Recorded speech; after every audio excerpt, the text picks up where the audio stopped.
Imagine watching the man you thought you'd marry, laughing with his friends as they mock your entire relationship, and all you can do is watch. Last Friday, while my fiancé was out with his friends, I found myself staring at his drunken smile through a fake Instagram account, only to hear him say, "It's just for fun, bro." His friends laughed, and in that moment, everything shattered. But that was just the beginning. What I discovered next about him and his so-called best friend, well, it changed everything. You won't believe how deep the lies went. I didn't just walk, I played the game my way, and he never saw it coming. I'm Elise, 29 years old, and I've always believed in second chances. I trust easily, even though life hasn't always been kind. I grew up in a home where love felt conditional, and I've spent years carving out a stable life, believing in the good, even when it wasn't easy to find. As a freelance graphic designer in my small Chicago apartment, I've learned to create a future on my own terms. I dream of launching my own studio someday, and I've always believed that hard work, patience, and trust would lead me to happiness. When I met Ryan, I thought I had found the one person who truly saw me, someone who understood my past and shared my dreams. He was the kind of guy who had a warm laugh that made you feel like everything would be okay, and his big plans for the future always had me rooting for him. We met at an art gallery opening 2 years ago. Ryan was a bartender, and while his job wasn't glamorous, he had this ambition. He talked about opening his own craft brewery one day, and I admired his drive. I was drawn to his energy, his ability to make things happen, to believe in the impossible. It felt like everything clicked between us from the moment we started talking. We connected over our chaotic childhoods, both of us with our own messy stories. Mine, filled with neglect and a lack of stability, and his, with a similar void of love and support. We made promises to each other to build something better, something different. We promised that no matter where we came from, we would make our own way. 6 months ago, he proposed during a rainy picnic at Millennium Park. It wasn't a big production, just the two of us, a soggy blanket and a ring. But to me, it felt like everything. I said yes, and we started planning a spring wedding. I thought we were a team. Ryan's friends, Jake, Connor, and Mike, were always around. They were his high school buddies, loud and rowdy, but they seemed to accept me. I'd cook for them sometimes, and they'd tease Ryan about settling down, but it was lighthearted. Ryan would always stick up for me, laughing along with them, but never allowing the jokes to go too far. I never thought twice about it. He had my back, and I thought he always would. But something changed recently. It started with Ryan being distant, dodging wedding talks, avoiding the budget conversations we needed to have, and spending more time on his phone. The signs were subtle at first, but they didn't sit right with me. He had always been excited about the wedding, so why was he suddenly pulling away? I couldn't shake the feeling that something was off. I've always trusted my instincts, and that night, I couldn't ignore it. It was their usual boys' night, a monthly tradition where they drink, play poker, and hit the bars. Normally, I'd use that time to work or watch my true crime podcasts, but this time, something told me to check up on Ryan. I don't even know why I did it, but I logged into Jake's Instagram, creating a fake account for one of my art competitions. It seemed harmless enough. I just wanted to see what they were up to, but what I saw made my stomach drop. Ryan was drunk, surrounded by his friends, laughing and slurring his words. The smoke in the room was thick and the music was loud, but the moment I heard Connor ask, "Yo, you really love Elise, huh? You're locked in now?" I held my breath, waiting for Ryan to say something, anything to assure me that he cared. Instead, he smirked, took another swig of his beer and said, "It's just for fun, bro. You know how it is." The room erupted in laughter. I could feel my chest tighten. It felt like my whole world was collapsing in that moment just for fun. My heart sank. 2 years together, a proposal, a future we'd been planning, reduced to a joke. I quickly closed the app, my hands trembling. I couldn't breathe. I thought I must have misheard him, but deep down I knew I hadn't. I sat there, numb, in the dark, letting the tears fall. His words rang in my ears over and over again. It wasn't just the words. It was the laughter, the way they found it funny, the way Ryan didn't even hesitate. I cried until my eyes burned, then I went numb. I hadn't realized I'd lingered so long on Jake's live stream. My fake account, sloppily named ArtFan123, had appeared on the viewer list. Later that night, Jake messaged Ryan about some rando watching the stream, and that's when Ryan figured it out. I didn't know what to expect, but by morning, my phone was flooded with 67 missed calls and texts. "Babe, please, I didn't mean it. I was drunk, I'm so sorry." I couldn't even bring myself to read them all. Then he showed up at my door, banging on it, his voice breaking as he begged for my forgiveness. I stood on the other side, listening to his sobs, but I couldn't open it. I couldn't let him back in, not after what he'd said. His tears didn't change anything. The words he had spoken, the laughter from his friends, the way he treated me, none of it could be undone by his apologies. It hurt more than anything I've ever felt. But I wasn't broken.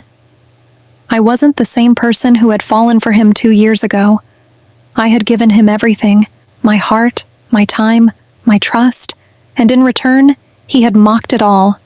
Have you ever had a gut feeling about someone you trusted, only for it to turn out true? The truth always finds its way out, no matter how deeply you bury it. I wasn't going to let this one go. How would you feel if you were in my shoes, watching your partner degrade your relationship in front of his friends, laughing about it as if it meant nothing? I couldn't believe what I had just heard. My hands were shaking as I closed the Instagram app, my mind racing with disbelief. "It's just for fun, bro." That's what he'd said, and the way his friends laughed, like it was nothing, like I was nothing. I sat in the dark, trying to process what I'd just witnessed. I wanted to scream, to throw my phone against the wall, but all I could do was sit there in shock.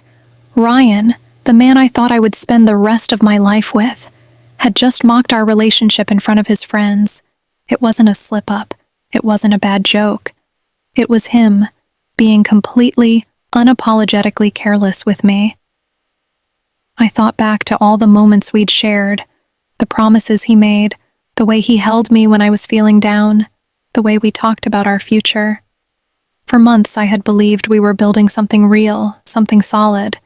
We'd talked about our wedding, about our life together after, but now I felt like I was watching it all crumble in front of me.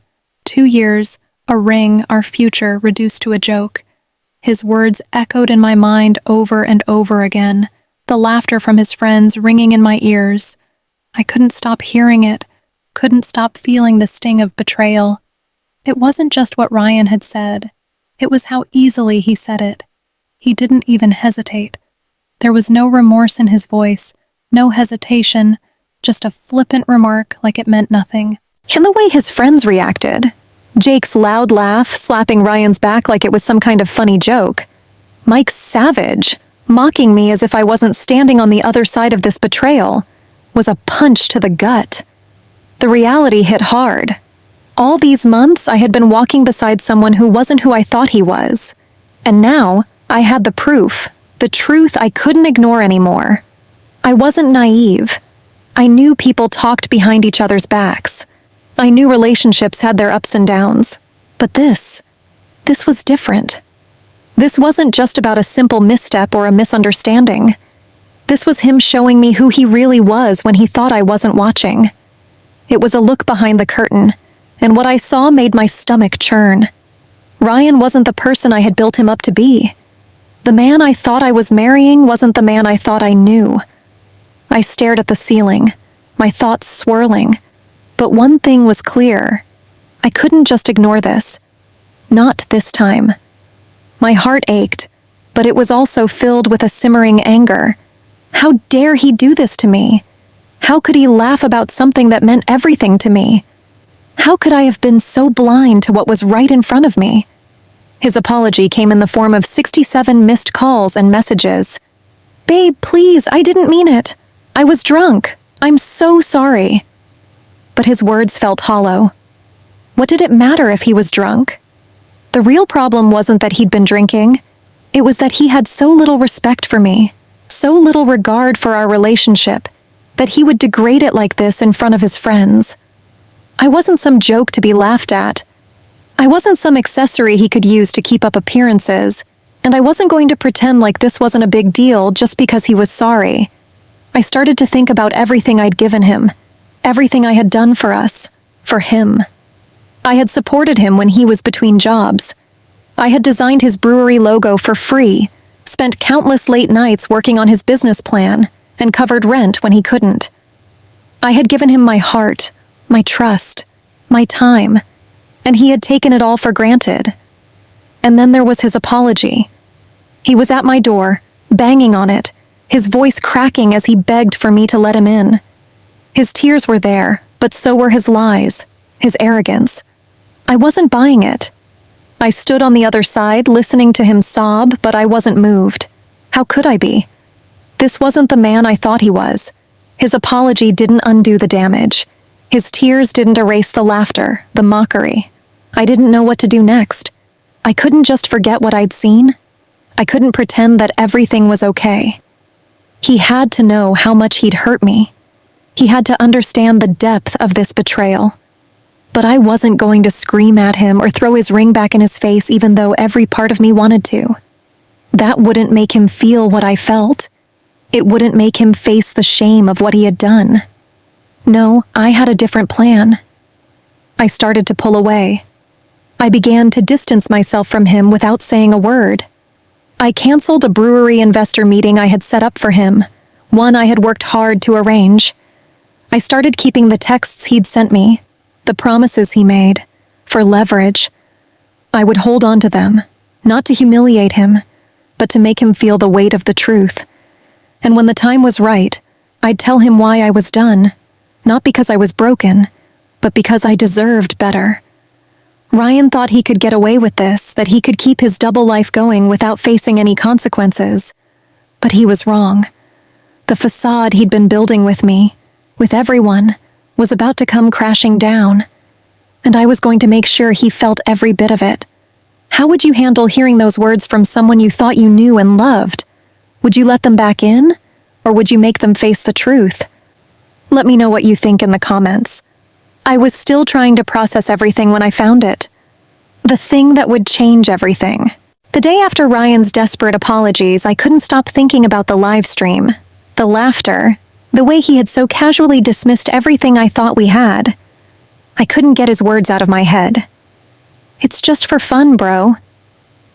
It wasn't just a careless comment. It was a window into how little he truly cared for me, how I had been nothing more than a tool in his game. But that wasn't the worst part. What I discovered next shattered the little bit of trust I still had left. I had been digging through our shared cloud drive, looking for anything that might show some hint of why Ryan had changed. He'd been acting so distant for weeks, and I was desperate for answers. At first, I thought I'd find some sweet message to prove that he still cared, that the man I loved hadn't disappeared overnight. Instead, what I found was a hidden folder in his old work files, tucked away like he thought it wouldn't be discovered. I opened it thinking it might be some business-related documents, maybe even his brewery plans. But instead, my eyes landed on something else. There were photos of Ryan, but not just of him alone, of him with Jake. Not casual shots, but intimate moments. Kissing, holding hands, close-up photos, moments that weren't meant to be seen by anyone but them. Some were recent, others from before we even met. They looked like they had been taken in secret, hidden in the depths of his phone like he was trying to bury them. And the worst part? The texts that followed. Ryan had told Jake he was stuck with me to keep up appearances for his conservative family and the investors in his brewery.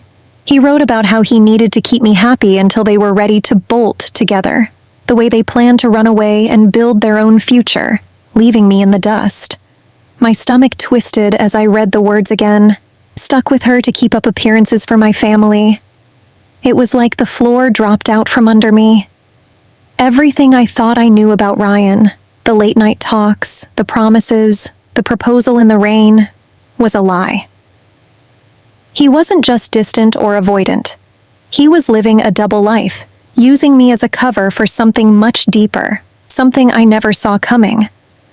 All this time, he had been playing me, keeping me as his fiancé to maintain the image of the perfect man while secretly planning a life with someone else. I had been nothing more than a prop in his carefully constructed story. The betrayal hit me harder than I ever imagined. But something shifted in me. The pain didn't just stay pain, it became anger. It wasn't just heartbreak anymore, it was fury. He had deceived me in the worst way possible, and I wasn't going to just sit back and let him get away with it. I wasn't the same woman who would forgive him again, who would let his apologies be enough. No. This time, I was done. I didn't need to scream at him or throw his ring back in his face. That wasn't the point anymore. I needed to make him see the damage he'd done, make him feel the weight of his lies, and I wasn't going to rush it. I started thinking about all the ways I could make him face what he had done. He had built this perfect image of himself, and I was going to make sure it came crashing down. I began to pull back even more, acting as though nothing had changed. I didn't want him to know that I had discovered the truth. Not yet. I was going to take my time, let him think he was winning me back, that I was still in love with him. Let him beg, let him apologize, let him play the part of the remorseful fiancé. All while I quietly prepared to tear down everything he thought he controlled. I had the texts, I had the photos, and I had the plan. The rage inside me simmered. I couldn't stop thinking about everything I had done for him, everything I had sacrificed for this relationship. He wasn't going to get away with it. He wasn't going to continue living a lie while I played the fool, and the best part, he wouldn't even see it coming. It wasn't just about exposing him to the world. It wasn't about ruining his life for revenge. It was about taking control of my own life. I had spent so long trying to fix things, trying to make him see my worth, trying to make our future work. But now it was time for me to take my power back. I would let him think he was getting what he wanted, me back, everything forgiven, the future still intact. But when the time was right, I would make sure he understood exactly what he had lost. Not just me, but everything he had carefully built to hide behind. His double life, his lies, his secrets, all of it would come crashing down. And when it did, he would be the one left to pick up the pieces. When you find out someone you love has been hiding something, how do you feel? Let me know in the comments. The days after discovering the truth were a blur. The weight of the betrayal felt unbearable. But as the days went on, a strange clarity washed over me. I wasn't just angry anymore. I was in control. I had been living in his shadow for so long, forgiving his slip-ups, letting his lies slide because I wanted to believe the best in him. But now I was done being passive. I was no longer a victim in this situation. I had a choice, and I was going to use it to take back my power. The first thing I did was cancel the investor meeting I'd arranged for Ryan's brewery. He had been so excited about it, so confident that this would be the step that launched his career. I had worked hard to secure it, made calls, pulled strings, and set everything up for him. He had no idea that I had already started pulling the rug out from under him. I didn't say anything. I didn't send him a message to explain. I simply erased it from his calendar, quietly taking away something that meant the world to him. Let him feel the sting of not having control over his own future, just like he had made me feel. And then, I started distancing myself from him, bit by bit. I didn't need to cause a scene. I didn't need to scream at him or throw things in his face. No, I would do this my way. I remained cold in our conversations, my responses short and direct. His texts started flooding in. "Babe, please, I didn't mean it. I was drunk, I'm so sorry." But I didn't respond the way I once would have. Instead of reassuring him, of telling him it was okay like I had so many times before, I kept my distance. I wasn't going to let him manipulate me anymore. I wasn't going to forgive him with a smile and pretend like everything was fine. His desperation became more apparent with every message. "I'm really sorry. You know I love you." I read each one, feeling a mix of disgust and satisfaction. He was begging for forgiveness, trying to regain the control he once had over me. He didn't know what to do without me. It made me realize how much power I'd handed over to him without even knowing. He was scrambling now, trying to hold on to what we had, but I wasn't about to let him. not anymore. There was something calming about seeing him so desperate. In his messages, his tone shifted from apologies to guilt, then to pure desperation. He promised that it was all a mistake. He swore that the live stream didn't mean anything, but I knew better. I knew exactly what it meant, and I knew that I didn't need his words to decide my worth.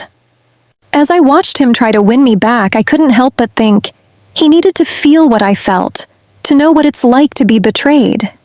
For the first time in this entire mess, I realized that I didn't need his validation to be whole. I was taking control of my own life now, and it was time for him to understand the consequences of his actions.